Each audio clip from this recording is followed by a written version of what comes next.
Welcome to Seeing Dead People, the mystery storytelling podcast with a clairvoyant twist.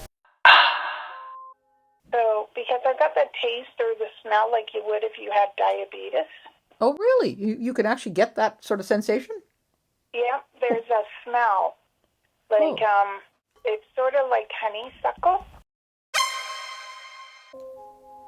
And now, Radio Sydney presents Seeing Dead People, Episode 7, The Phantoms of Casa Loma.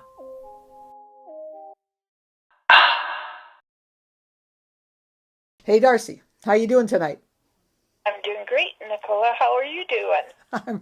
I'm terrific, and I'm really looking forward to talking to you about this one. I want to know, are you game to poke about into another breathtaking haunted Canadian landmark?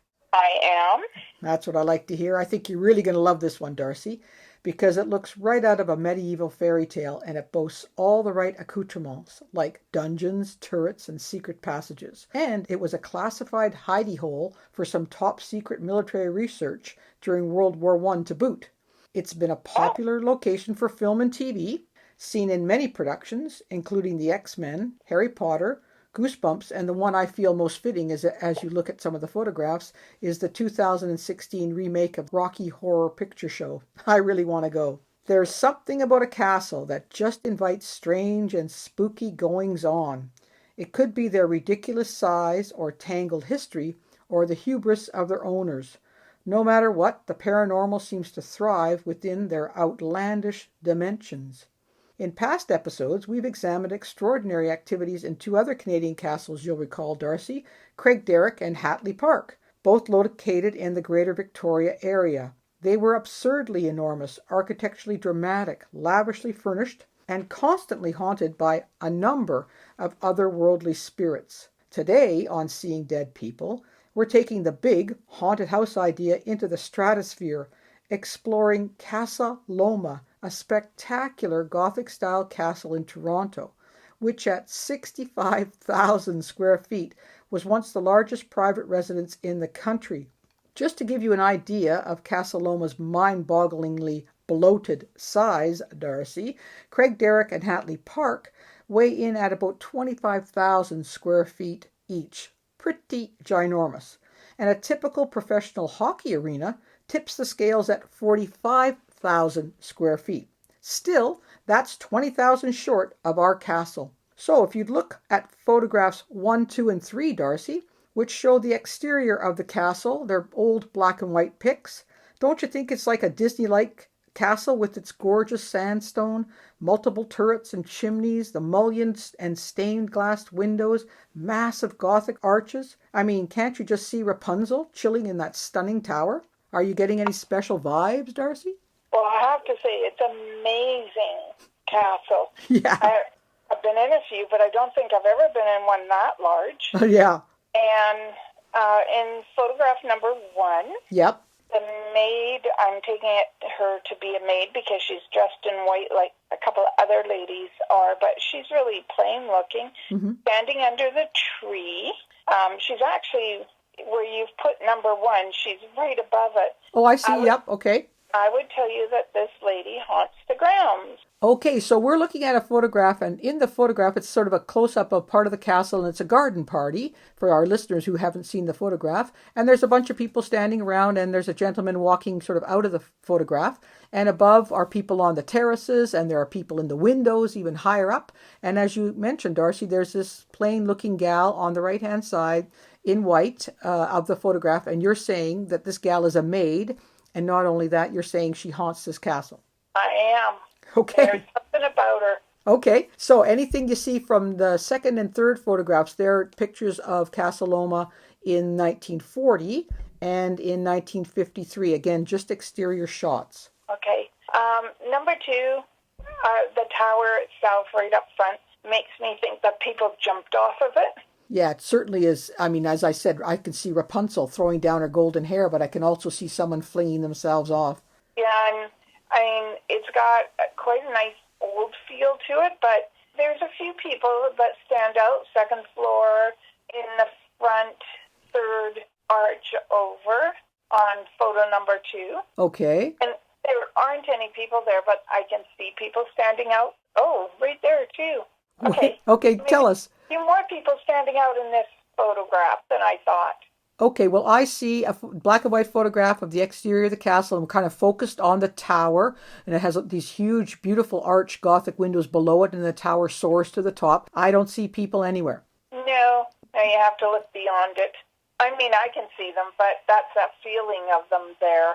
Okay, when you say you can see them, and then you say you have a feeling, which is it? Can you see them, or are you feeling them? There's a man, there's two women, and then if I go over to the far left-hand side, I sort of feel like there's a lady second floor up, not in the turret part, but where there's 1, 2, 3, just normal panes, glass. I sort of feel like there's a lady there just standing to the side looking out. Okay, so when you're saying you're feeling and not seeing, how do you know you're feeling a man versus how do you know you're feeling a woman? There's a different kind of feel. With a woman, it's a lighter, unless, of course, they're deranged, it's a lighter feeling. And with a man, it's a heavy, like I feel like I become broad in the chest. Really? Cool. Okay, well, of course, see nothing, so that's really interesting. So you're starting to get vibes right away. How about anything remaining in the number 3 photograph? Number 3, I keep thinking someone's jumped off the tower. Do you? Okay. Yeah. That's something that's obviously uppermost in your mind. Yep. But number 3 is 1953. It's a little, when you look at the photograph, it doesn't look like there's anything there. But again, it's that feeling of oppression, like being weighed down. That's what I'm picking up. Okay. All right. Well, that's good. Okay. Well, then I'm going to tell you a little bit more about the place. As usual, Darcy, I'm not going to provide you with too much information early on because I specifically today are going to keep back the story of the origins of Casa Loma and its owners because I'm just curious as to what you will divine on your own. So let's go on a tour of this palatial folly. Casa Loma, if you don't know, means hill house in Spanish, and that's really appropriate because it was built between 1911 and 1913 on 5 acres, perched atop an escarpment known as the Davenport Hill, and overlooks the city of Toronto's skyline. And it only cost a mere $3.5 million, which in today's money is roughly a cool 39 million toonies. So if you would look at pics 4, 5, 6, and 7, which are some interior shots of a dining room, a breakfast room, a guest bedroom, just imagine 98 other rooms, 30 bedrooms, 25 fireplaces, 52 telephones, an elevator. Can you believe it? We're talking about 1912, 1913 here. Gold and silver plated bathroom fixtures, an indoor rifle range, a basement barracks enormous enough to house 1,000 troops, and an 800-foot-long tunnel to the horse stables, which are adorned with Spanish mahogany and 18-karat gold lettering. What do you see? Okay. In picture number 4, Yep. I feel like there's this lady who keeps walking back and forth, and when she touches, it's not the same as touching because you're cleaning. This is like, that feeling when you run your finger over something that you worked hard to get, and just that feeling of knowing you've accomplished it. Okay, I get it. Okay, so I can see her walking back and forth. She's not, I would say, maybe 5'5" at that, maybe.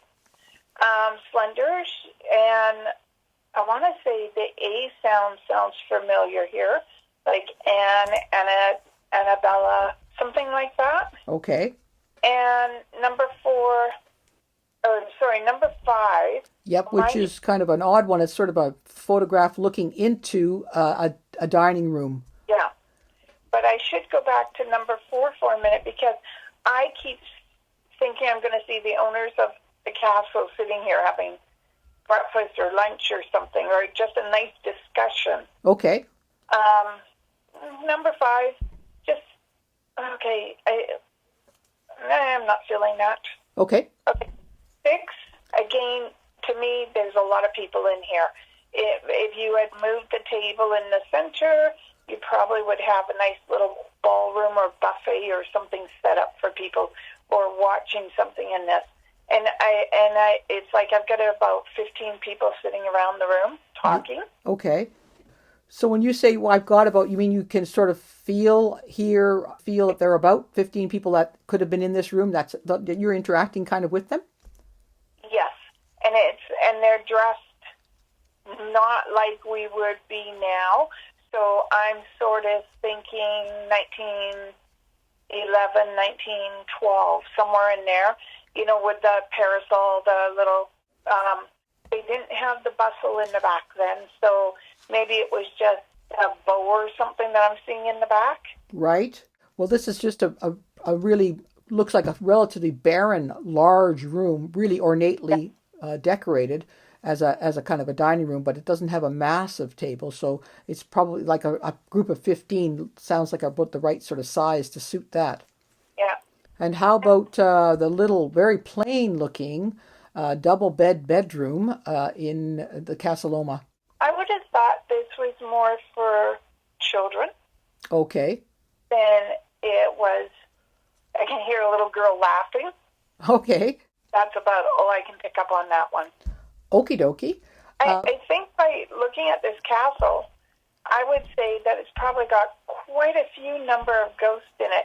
People who died during the construction, as well as people after the fact. Well, that wouldn't be surprising. It took over 300 men to construct it over a 3-year period. And of course, it's been in existence since at the beginning of 1911, so it's a pretty ancient building.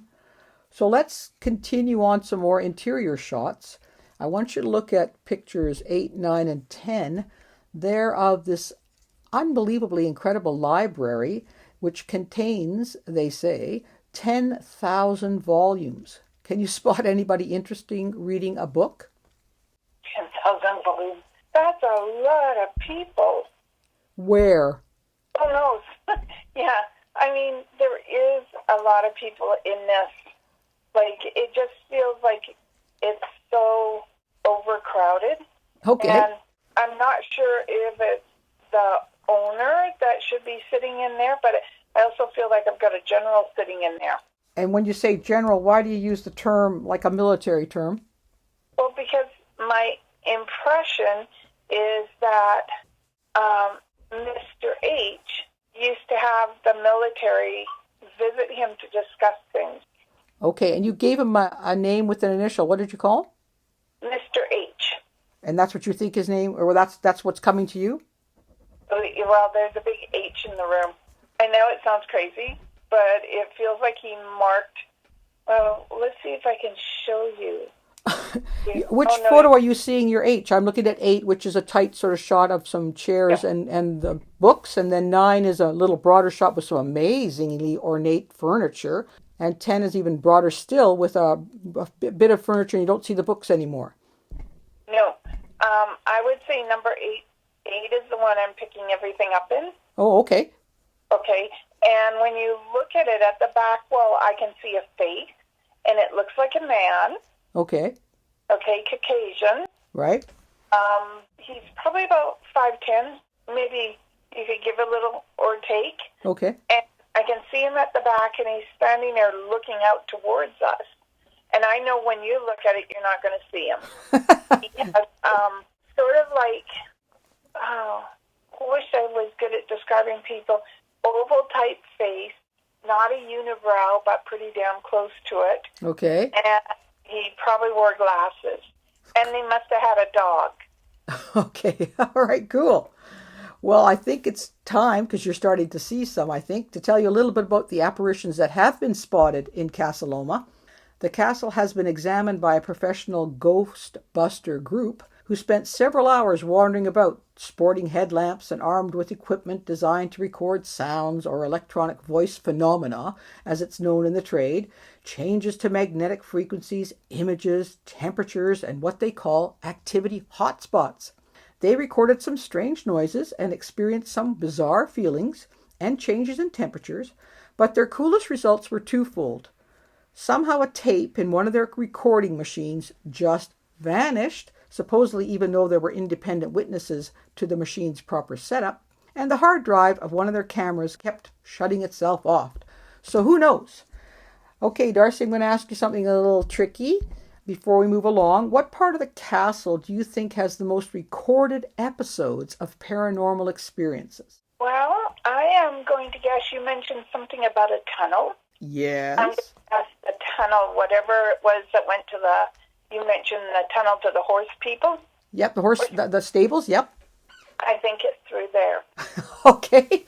All right then. Well, then have a look at photos number 11 and 12. And 11 is doorway entrance into the basement.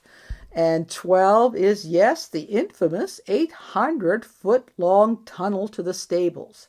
This is, as you guessed there, Darcy, the locale for one of the most notorious Casa Loma spirits. But this spirit has never been seen but is felt and heard. Can you get any sense of the spirit before I tell you any more? Well, I am hearing laughter. Okay. So I'm going to say, sounds like a man, not a female. And as I'm walking down, I see they have a modern day fan there. Yep. And as I walk by there, it's almost like, there you go. There's the Mr. H again. There's two men down here. If you look right at the end of the tunnel, you can actually see two blobs, and these are men. Really? Yep. Okay. Well, I don't see them, of course, but I'll take your word for it. So, there have been many reports of visitors complaining of being groped as they walk down this 800-foot long tunnel, while others swear they heard a gruff man's voice. It's thought that this pain in the butt spirit is a family friend who helped out with the horses. It's a very long tunnel, as you can see, not overly well lit, I don't think, and so it's an ideal spot, obviously, for a bit of paranormal shenanigans. So now, Darcy, we're going to come to today's two key ghosts. I'm going to hold back the photos of the two people who are thought to haunt Casa Loma for a moment. Instead, I'm going to try something a little different. I'm going to ask you to look at photos 13 and 14, which are of a bedroom and of a study. Again, both black and white. As you mentioned to me, you see much more in black and white photographs than you do in color. I thought it would be fun to see what you can divine from looking at a place like someone's bedroom, since it's very personal and very private. So what can you tell us about the person who might have occupied the place in 13 and 14? Well, that would be the Mr. and Mrs. who built the castle. They didn't die here, which is interesting enough. Okay. I can see that they lived here, and the office for me probably was more his than hers. But it's like, well, maybe it was hers. Nope. I'm sort of thinking it was shared here. Okay. Okay, but there is a lady here. Okay, is she Anne by any chance? Do you know? No, there's not an Anne that I know of. What's the A sound got to do with this? But I would definitely say this belonged to Mr. H and his wife. Okay. Well, I'm going to say that the photos depict the bedroom and the study nook of a man whose name is Henry Pellet. I'm going to throw you two photos of Henry because he's the guy who built this incredible home to share with his wife and son. So if you look at the next two photographs, which are 15 when Henry's young and 16 when he's a little bit older, I'll tell you a little bit about him. He was born in 1859. Henry Pellet was a remarkable man, a serious mile runner. In his youth, he won the North American Championships, and you can see him looking pretty sporty at age 19 and photograph 15. Then you'll see Henry Pellet a little bit older in image 16. Now that you've seen him face to face, can you tell us anything about him? Okay, let's just have a really good look at him. He seems friendly to begin with. Okay. 19, obviously, he's not sure of himself. He must have been a politician. Well, okay. So I was going to say he must have been a politician or someone who knew how to talk people into doing things properly. What am I looking for? And that picture of him at number 16 probably was taken in 1897. Oh, okay. Okay, I have a question mark because we don't know exactly the year. Yeah.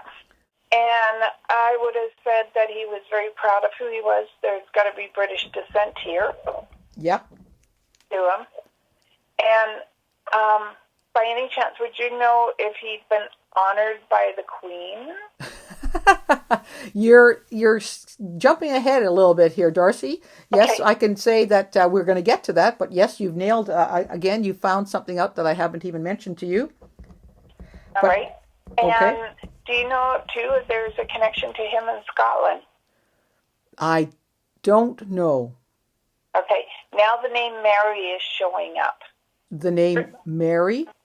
Yeah. Okay. Hang on to that one. Okay. Okay. Well, I'm going to tell you a little bit more about Henry. He made a ginormous fortune in hydroelectricity. In fact, his Toronto Electric Light Company brought electricity to Toronto for the very first time. He was a millionaire at age 30, and his business interests swelled to mining, aircraft manufacturing, railroads, and real estate. And Henry had always wanted a castle. In fact, he began buying furniture for it for many years before building, and he did visit all over Europe, including Scotland, to look at castles. Money was no problem to Henry. In 1910, just before he built Casa Loma, his wealth had skyrocketed to $17 million, which shrugs in at just shy of $400 million in today's coin. Wow. Wow is right. Now I'm going to show you another picture of Henry when he's a bit older and in his prime. What do you see in number 17? He needs a diet. Actually, do you know if he was a sergeant? He was better than that. So what's above sergeant? Staff brigadier. He actually became the commander of a regiment of the Queen's Own Rifles, which is the regiment he was a member of. So when you said he was a general, although he didn't have the name or title of actual general, in a sense he was a general because he led the entire regiment. Yep. And there's the Queen there beside him. You see the Queen? Well, I'm talking about his wife. Oh, you see her? Yeah. In picture number 17. In number 17. She's not there, but she's there. She's there. And what do you might as well tell us a little bit about her since you're seeing her. Well, she seems to be shorter than him, very soft, okay, and I could feel as though she's very musical, so she might play music. Okay. And she adores her husband.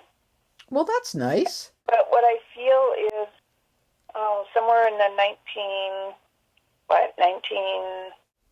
I'm going to guess 1945, give or take around 1945 to 1945, 47, 48, 49. Okay, let's go to 1950. She seems despondent, like ashamed. I also think she's been sick for a while by the looks of things. Oh, okay. Well, I can tell you a little bit more about Henry, and then we'll get to a little bit more about his wife in the future. He was a financier and a soldier, obvious, and it's evidenced by the uniform he's wearing. And as I mentioned, he was a commanding officer eventually with the Queen's Own Rifles Regiment. And he was knighted by King Edward. So you were correct in the fact that he was knighted, or was given an award by the royalty, but at the time it was a king, not a queen. I want you to now have a look at image 18, which is a long shot of an incredibly long hallway museum in Casa Loma. It's dedicated to his regiment, the Queen's Own Rifles. Do you see anything in that? That's a modern shot. I would say that he probably walks this hallway. I can hear footsteps. Okay. So I would say that he may walk this hallway looking at the pictures and the artifacts that are there.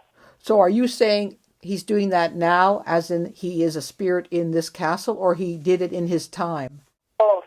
Both. So you're saying Henry Palat is now a haunting this castle? Yes. But what I want to specify is that there's a difference between, remember, haunting and being there because we want to be there. Yes, I remember that from our last discussion.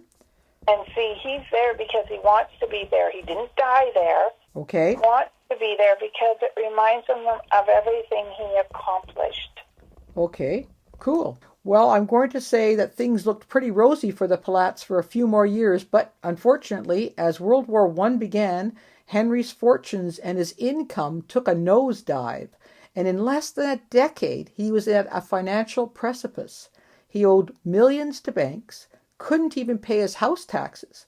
Not surprising, possibly, because they'd soared from $600 a year to more than 12 grand a year by the early 20s, and his staff payroll had tripled to over 9,000 a year.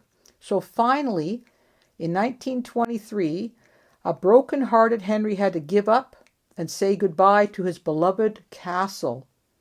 Have you a sense of that? Yes, but I had the year wrong.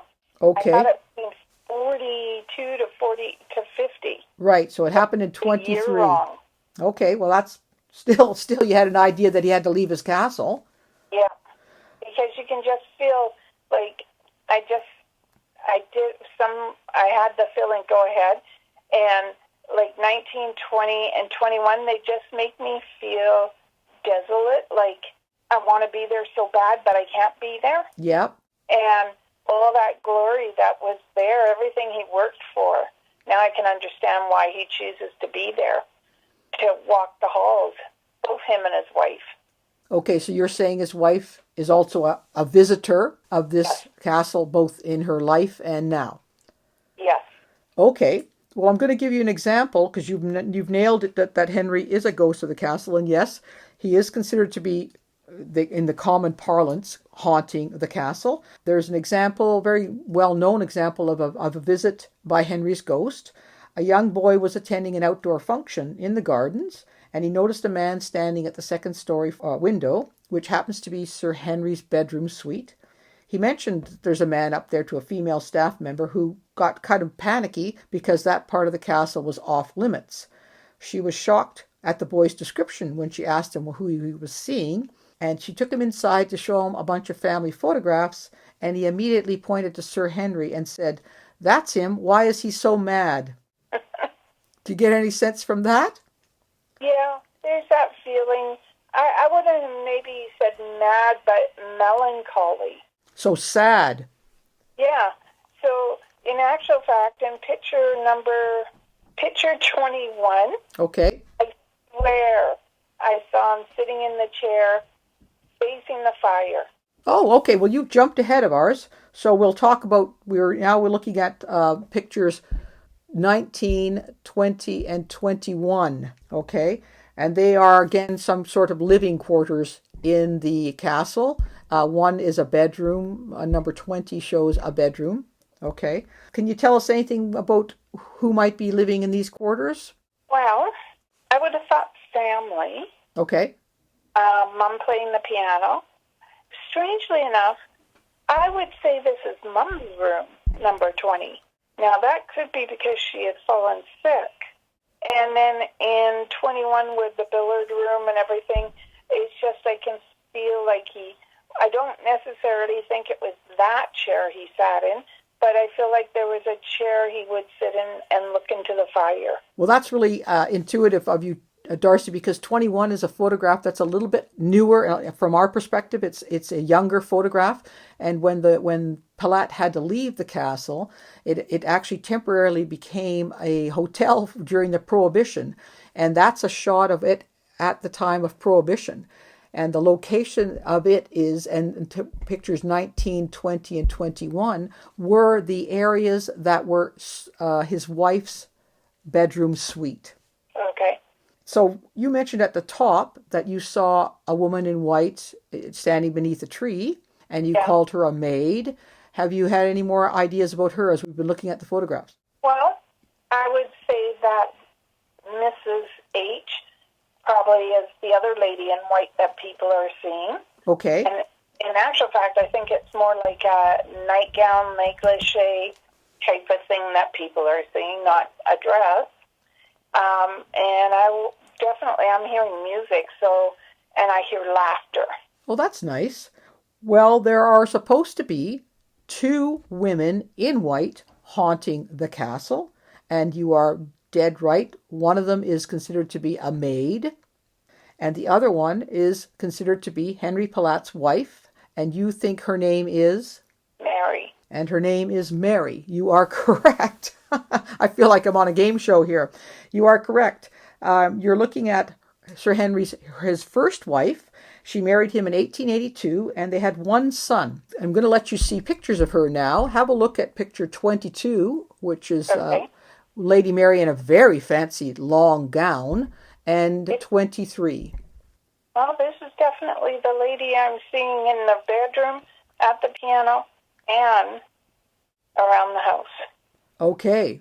Well, she was quite a cool woman, actually, Darcy. She became the first chief commissioner of the Girl Guides of Canada, if you can believe it. And she was a delightful and gracious host, and she allowed the guides to hold many, many rallies in the castle, which must have been a lot of fun for a girl guide group. She was very volunteer-oriented, very civic-minded, really quite a feminist for her time because she volunteered for many, many women's causes and women's clubs in addition to the guides. I'm going to ask you something about her. You mentioned that you thought perhaps she might have been a bit sad. Why do you think you feel that she's sad? Well, I'm thinking that it probably was because she had to leave her home. And I like the fact she is soft like I saw. But I keep thinking she was sick for a while. I don't know about that. So, because I got the taste or the smell like you would if you had diabetes. Oh, really? You can actually get that sort of sensation? Yeah, there's a smell. Like, it's sort of like honeysuckle. Oh, okay. And when I look at her picture, that's what I'm smelling. Okay. I'm not sure that from one of my research, I didn't come across that. Unfortunately, what you did mention, I think you used the word, did you use the word ashamed? Yes, shame. Shame, right. Okay. Well, can you tell us what you thought about Mary and her lifespan?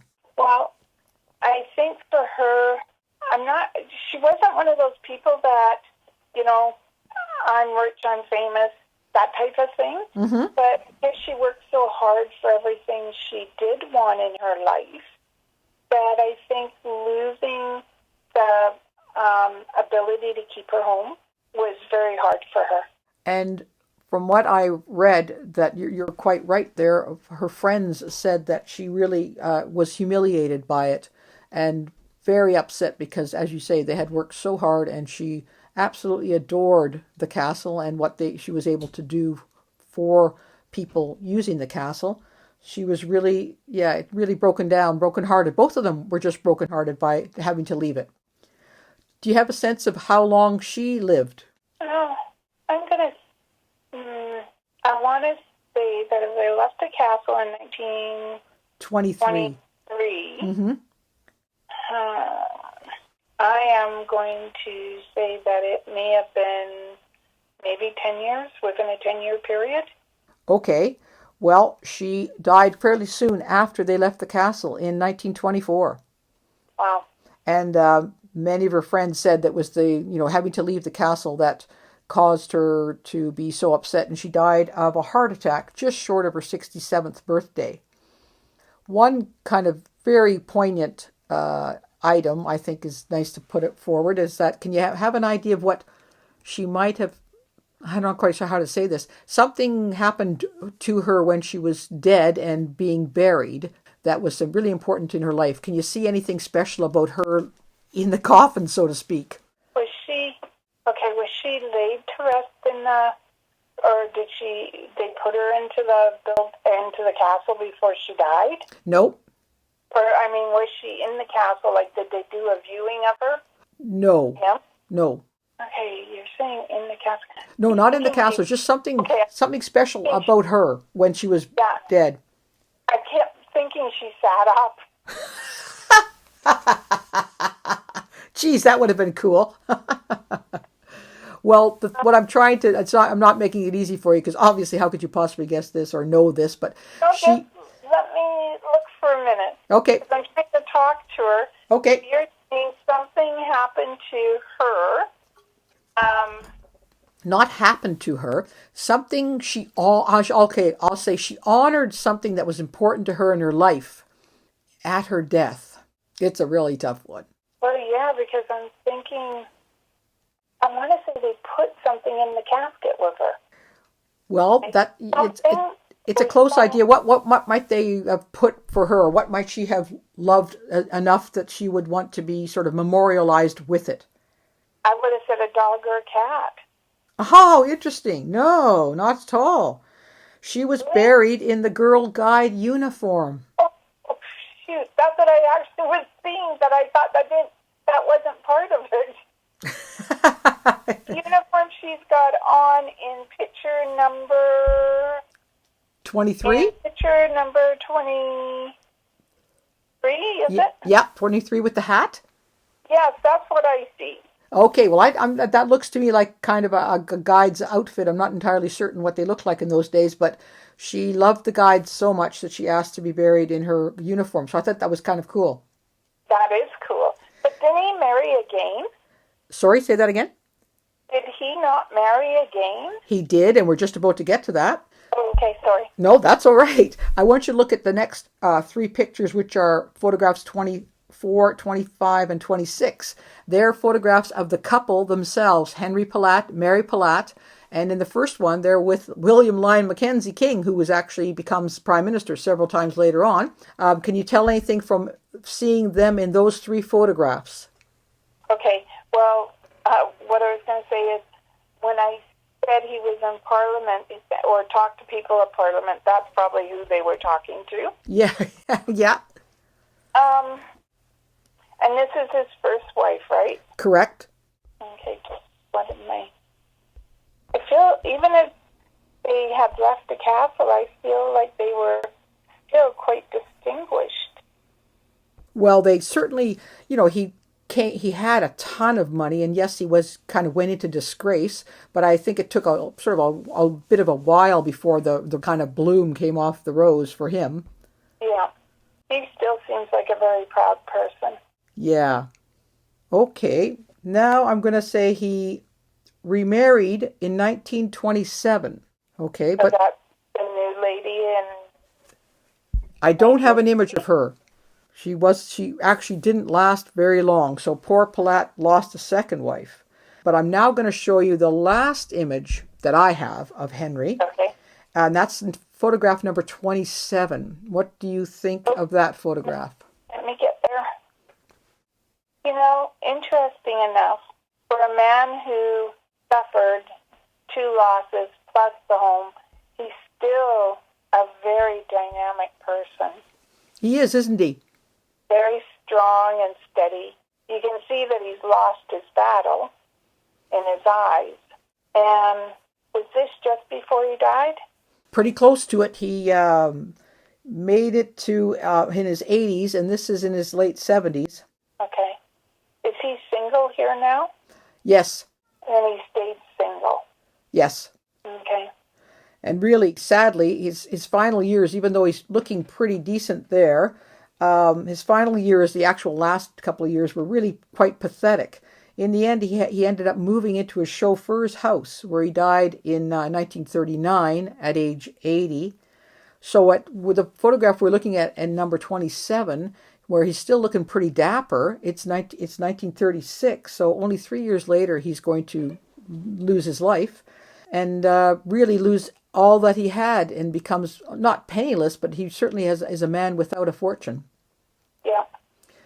So now we're going to put you to the second last, or I think it is the last photograph, 28.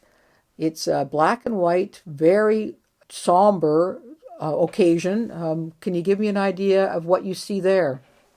Well, you have the military caps out, and I would take it this is his funeral. Correct. Okay. And again, is this in the castle? I believe this is in some big auditorium, not the castle. Somewhere in Toronto, like the Armories or something.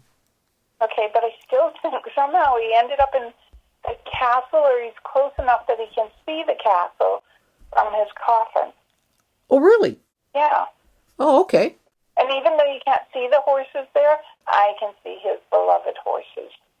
Well, it's a pretty sad photo. It's actually a very distinguished and honorable looking photograph. Even though he had kind of a tough last part of his life, during this funeral, and as part of his funeral, they had thousands of people line the streets of downtown Toronto in silence, honoring him as the man who built Casa Loma, as the funeral cortege wound through the quiet streets. So can you feel or hear anything like that? Well, I hear like the military taps. Okay, that's what I'm hearing. I also hear the bagpipes. And I can feel his spirit rise.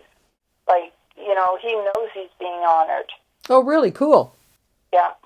Well, before I'm going to talk about your final thoughts, Darcy, I'm going to break our little routine here and offer a theory, because I think you've kind of alluded to it earlier, as to why the spirits of Henry and Mary remain in this fantastic building.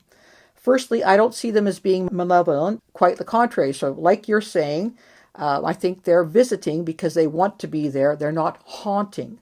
My theory is it takes about a year to get to really understand and appreciate a living space. You need to go through the seasons, and in particular to witness the light, to really get a feel of any space. So my sense is that one can only spend enough time to do this in a couple of thousand square feet a year, max. So if you've got 65,000 square feet, Henry and Mary needed at least 3 decades to properly comprehend and cherish their lifelong dream home. Sadly, they got less than a decade, so they're feeling ripped off big time.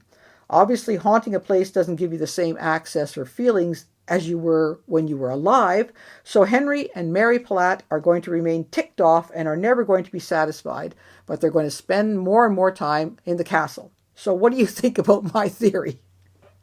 Well, I agree that they're in the castle because they built it, they loved it, and they want to be there. And I do believe they'll be there forever.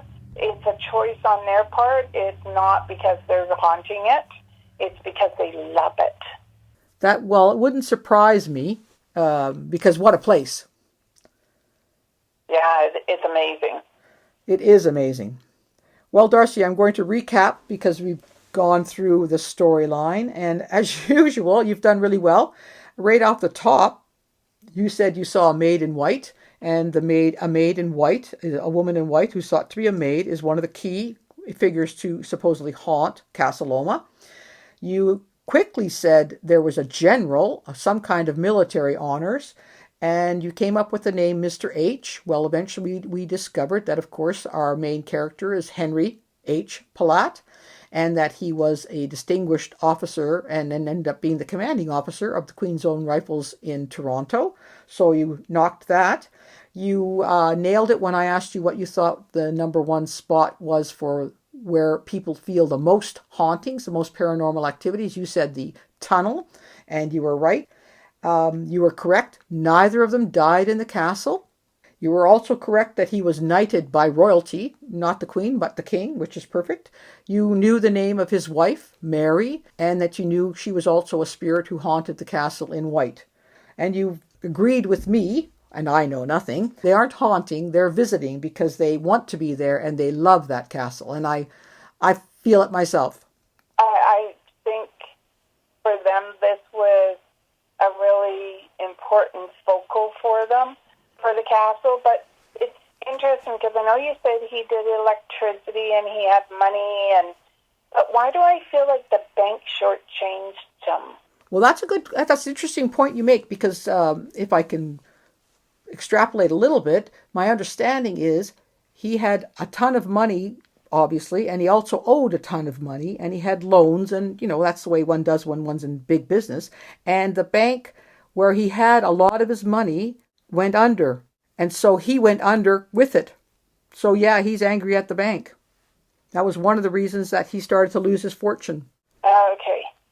Because it just felt like he made me think, don't put my money in the bank. Yeah, well, it's too late now there, Henry. It tanked. Yeah. Okay, Darcy, that was really interesting. It's a whole different kind of castle, and I enjoyed talking about that. We've got a little bit of time today, so that's great. I can ask you a listener's question. And I've got a neat one from Dan. And Dan has said, Darcy, have you ever helped a spirit pass over? If so, can you tell us about it, and were they glad? Actually, yes, and it's a personal one, actually. Oh, really? My uncle was dying, and he was my favorite uncle. And I was there as he was dying and holding his hand, and I talked to him, and because one of the things he asked me to do one day was, if he was to die, to tell him it was okay. And I did, and I actually could feel the difference. When his soul left his body, I could feel it. And to this day, I can honestly say he's in a better place. Really? Now, was he in, would you say the place he was in before he died wasn't good, or it was good and this other place is just so much better? Oh, it's way better. He wasn't probably in a good place even in life, but there was a certain place he wanted to go, and I know he made it. Oh, cool. And did he make it instantly? No, he sort of stuck around with me for a couple of days until I went to his house to see my aunt, and then he sort of jumped body and he left. What do you mean by jump body? Well, he sort of did a piggyback. It's the only way to describe it. Okay, well, who was he piggybacking? Me. You mean you had him piggybacking you after he actually expired? And yep. And he hung around literally on you for a couple of days? I think it was the 2 days after he died that we went to my aunt's house. Well, was that okay for you, or like incredibly creepy? Well, actually, I didn't realize what was going on until I went to my aunt's house, and I felt this big breath come out of me, and then all of a sudden I felt like normal again. I had been heavy. I felt like I was plodding along. I had no idea. Oh, wow. So you hadn't experienced that before? Not like that, nope. That's bizarre, I gotta say. It was bizarre, trust me. And his cat, who was orange, when I walked in, she used to, as much as she loved Uncle Dave, she would hiss at him every time he walked by her. And she never hissed at me, ever. And I walked by her, she hissed at me, jumped, and that's when he vacated. Really? So the cat, it's amazing how the creatures know. Oh, they know. Well, along the same lines, have you ever helped someone who is a spirit who's, in trouble, pass from this world or the world of in-between into the next? Yes, it was a sergeant from, what was in the gray? South was gray, north was gray, in the U.S. I'm sorry. Believe the north was gray.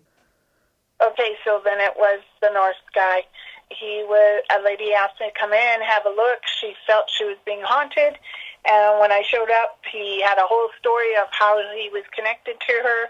And it took him a day to finally see the light and to move forward. Basically, you talk to them.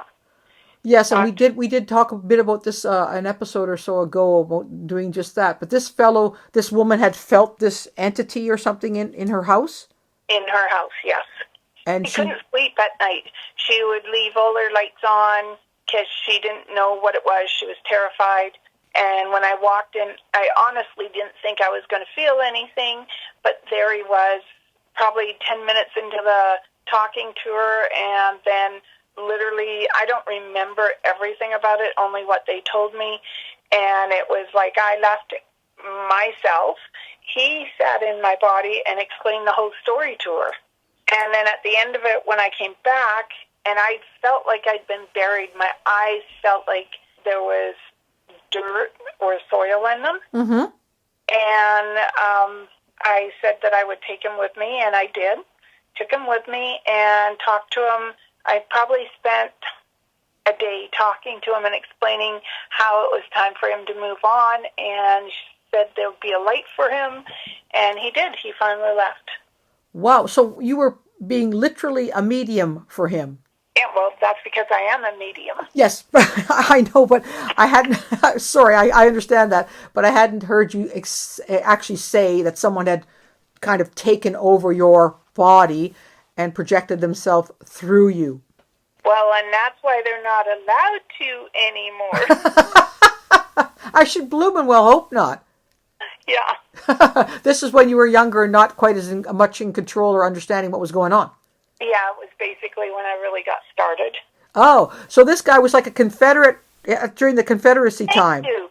Confederate soldier. Okay, so that's hundreds of years ago, Darcy. Yes. This guy's been wandering around unable to accept that he was dead or that he couldn't move on? Yeah, he actually thought she was his girlfriend. Wow, well, what had he been doing for 200 years? Waiting till he found her. Oh my God, what a drag. He must have been actually, when in the end, very glad to see you. Well, she was happy, and to this day, if you were to talk to her, she would say the same thing. That's cool. All right. Well, you helped a Confederate soldier. Well done. Yeah. Yeah, it was definitely interesting. I'm glad you've learned to shut those people out. Thank you very much. Me too. Okay, that's cool. Thanks, Darcy. That was fun to talk about the phantoms of Casa Loma. I really enjoyed it. Okay, you have a great night then. Yeah, you too. Take care. Okay. Thanks. This episode was unusual, with its focus on a pair of gentler, kinder ghosts who chose to remain in their beloved castle, not to frighten others, but to enjoy their amazing home. I found it refreshing to know that not all paranormal apparitions make trouble or are troubled. As usual, I had to do a little research after hearing some of Darcy's revelations about Henry and Mary Palat, and have the following comments, which further prove Darcy's incredible psychic capabilities. She kept mentioning a link between Henry Palat and Scotland, and of course she was right. As I learned, Henry's father originated from Glasgow. She also called Henry a general, and yes, his last promotion in the Queen's Own Rifles Regiment was to the rank of Major General. Darcy noted she felt Mary was ill, saying she could smell something like diabetes. I've learned that by 1914, Mary Palat was unwell and often bedridden, though I don't know the cause, and remained so pretty much until her death 10 years later. And lastly, Darcy kept hearing music in relation to the Palats. One obvious explanation I've discovered is that Henry's niece, who was very close to both Henry and Mary, received a music degree at the University of Toronto, paid for her by her Uncle Henry. I can easily imagine her often playing the piano for her uncle and aunt. So there you have it, 4 more insights that Darcy knew from just seeing a few black and white photos. I can't wait to test her further in our next episode, where we will enter what is arguably the most haunted house in Toronto. It was once the home of William Lyon Mackenzie. No, not to be confused with our former Prime Minister, William Lyon Mackenzie King. This William Lyon Mackenzie was a journalist, Toronto's first mayor, and an infamous rabble-rouser as he led the rebellion to overthrow the British rule in Upper Canada in 1837. Interestingly enough, the paranormal activities which now abound in the boxy brick Georgian house only began occurring in the 1950s. One has to wonder why. For the answer, please remember to dial in to the next episode of Seeing Dead People. Goosebumps guaranteed.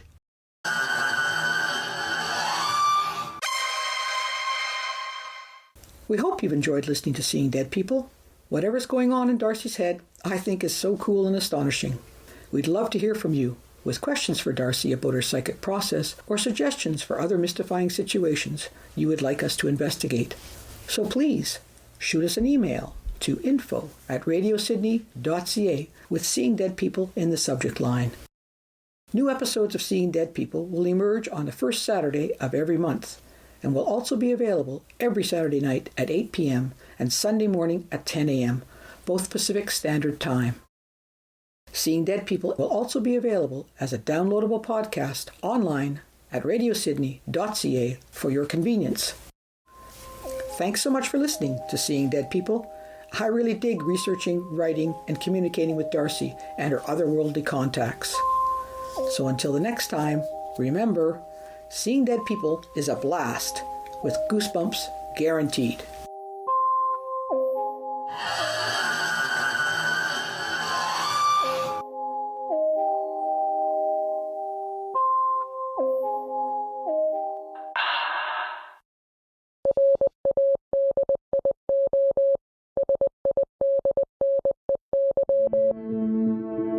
This has been a program of Radio Sydney.